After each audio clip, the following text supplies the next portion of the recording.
Hello दोस्तों, आज इस वीडियो में हम बात करेंगे कि किसी भी लक्ष्य के निर्धारण करने के बाद हम लक्ष्य तक कैसे पहुंचे। लक्ष्य को पाने के कौन से तरीके हो सकते हैं जो हम आराम से अपने लक्ष्य की प्राप्ति कर सकते हैं। सबसे पहले जब हम लक्ष्य निर्धारित कर रहे होते हैं तो हमें इस बात का ध्यान रखना है कि हमारी गहन रुचि किस काम में है। जिस काम में हमारी गहन रुचि होती है, गहन रुचि का मतलब है कि जिस काम में हमें मजा आता है, जो काम हमें खेल लगता है, उसके रिगार्डिंग ही आप अपना लक्ष्य निर्धारित कीजिए।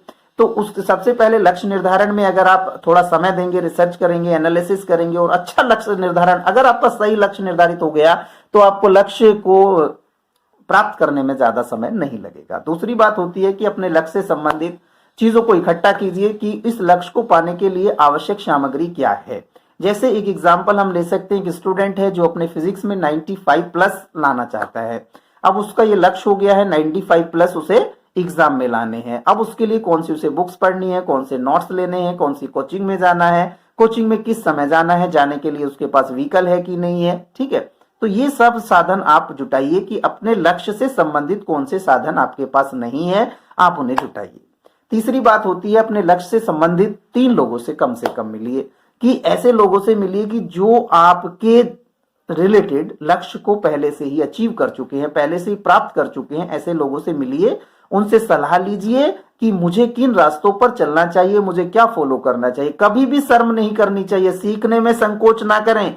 वो आपके दोस्त हैं, आपका परिवार है, आपका समाज है, कोई भी है, अच्छी चीज जहां से मिलती है आप तुरंत से उसे एक्सेप्ट कर लीजिए, खींच लीजिए। जो चीज आपने ये खींच ली वो आपकी हो गई, शर्म खत्म हो जाती है। ठीक है, तो 3 लोगों से कम मिलकर आप डिस्कस कीजिए। इसके बाद अपने लक्ष्य को पाने की एक तारीख लिखें। ऐसा होता है ना कि लक्ष्य तो हम निर्धारित कर लेते हैं लेकिन हमारे पास उसका कोई समय नहीं होता। 1 महीना, 2 महीना, 4 महीना, 6 महीना चलता रहता है कि हाँ लक्ष्य है भाई, ठीक है लक्ष्य है, मुझे ये करना है। लेकिन उसका एक प्रॉपर डेट लिखिए कि आज से शुरू किया है, इतने दिन बाद ये डेट होगी और इतने दिन तक मुझे लक्ष्य निर्धारित किया है, इसको मुझे इस डेट तक अचीव करना ही करना है। दृढ़ इच्छा शक्ति के साथ, आत्मविश्वास के साथ लिखिए डेट। डरने की जरूरत नहीं है, डेट लिखिए कि इस डेट तक मुझे ये करना है। इसके बाद होता है कि अपने लक्ष्य को छोटे छोटे भागों में बांटिए।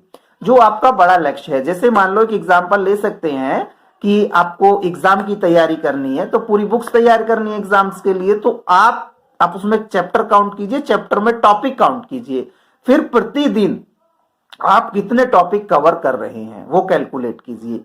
तो बड़ा लक्ष्य छोटे छोटे लक्ष्यों में बांटिएगा, तो इससे आपको लक्ष्य प्राप्ति में आसानी होगी।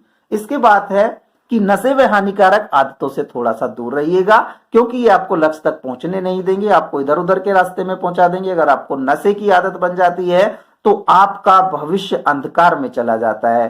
तो I am requesting all of the youth, सभी युवाओं से मेरा अनुरोध है कि कभी भी नशे और गलत आदतों के चक्कर में ना पड़े। अपने परिवार की जिम्मेदारी, अपने माता पिता के सपने को साकार करने के लिए दृढ़ विश्वास के साथ, आत्मविश्वास के साथ एक लक्ष्य निर्धारित कीजिए और उसे अचीव करके दिखाइए।